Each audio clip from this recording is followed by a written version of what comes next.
Hi, and welcome to Notes from the Field, the Garden Continuum's video blog. I'm Monique Allen, and it is springtime. And today, I'm going to show you how to divide Siberian Iris. But before we do that, I want to talk a little bit about tools. So dividing plants is actually a pretty aggressive task in the garden, and you need some good tools to do it. Normally, if you're dividing perennials, you can do it with perennial shovels. So this is, we call it the spoon, but it's just a small little perennial shovel. And then this is a long-handled perennial shovel that looks just like a garden spade. And so you can also use the normal size garden spade where the head is about double the size of this. So for irises and for grasses, sometimes you need a little bit more muscle.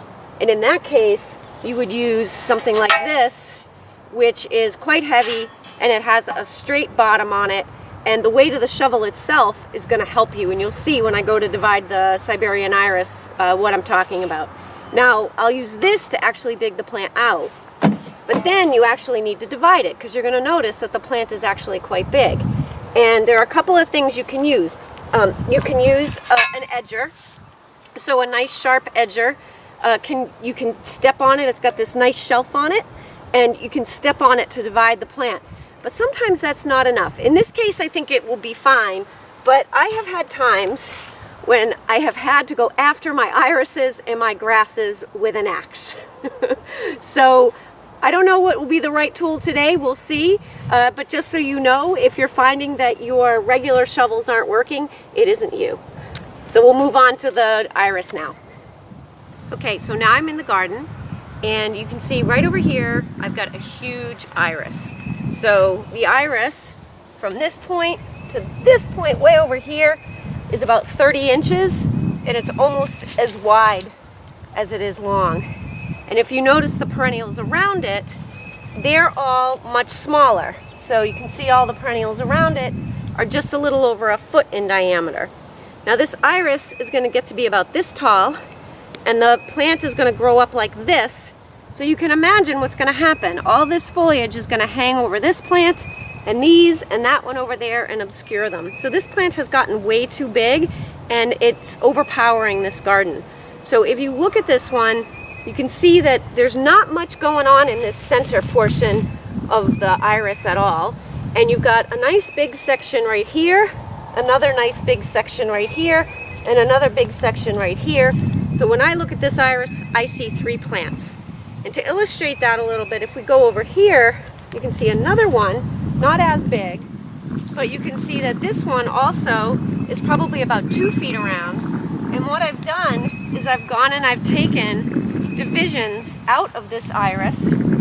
So when I remove these divisions, and I'll clean this up a little bit to make it a better shape, you can see that now this iris is more in keeping with the perennials around it. So I have all my tools with me. I brought them right near me and just smacked them in the ground so that they're at reach, because there's nothing worse than being in the garden and having to leave the garden to get your tools. I'm actually going to start with this big heavy one because I know that this iris hasn't been moved in a while, and it's going to have a real firm grip in the garden. The first thing you're going to do is cut on the outside of the iris. So basically what you're doing is you're tracing a shape around the outside and making straight up and down cuts so that you can extricate the iris from the garden. And then from there, I'm going to make cuts through the center of the iris so that I can isolate the 3 sections that I want to separate. Now the reason I'm doing that is because this iris is huge, and I can't pick the whole thing up out of the ground. It'll just be super heavy. So this way I can pick it up in pieces. So I'm going to get started.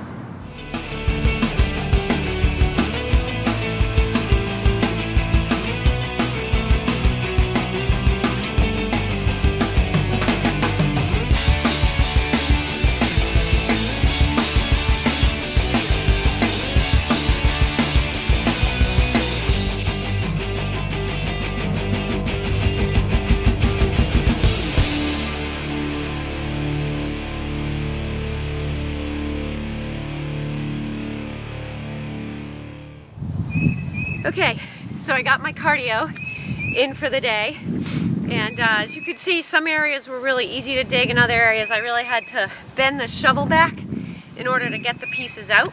And so now what you see is if I use my claw here and just kind of loosen up the soil that's in the pocket itself, you can see I have these big, beautiful divisions. And I got more than 3 because there were some little pieces. So here's a nice little guy. Another real big one here. Another small one. And then I got this monster over here, which is still kind of grabbing hold.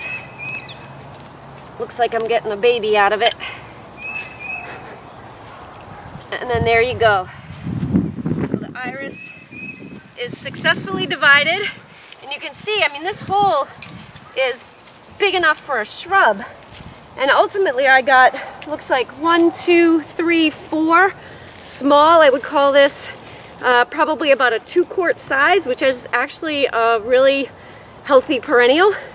And then I got these 2 really big, what I would call probably 2-gallon size plants. And I have this big leftover hole. So what I'm going to do is I'm going to take the biggest division, because this garden does definitely call for nice big plants. And you can see just how beautiful this garden soil is, just so friable and easy to work. I'm going to put this big monster back in. I think I'm actually even going to put in some of these small ones just to fill in some of the gaps so that I have a good size iris here. And that's going to be my new iris. You can see I've pulled it away from these perennials. These are all circle chives. I've got 3 of them with a nice lavender in front and a wood betony right over here.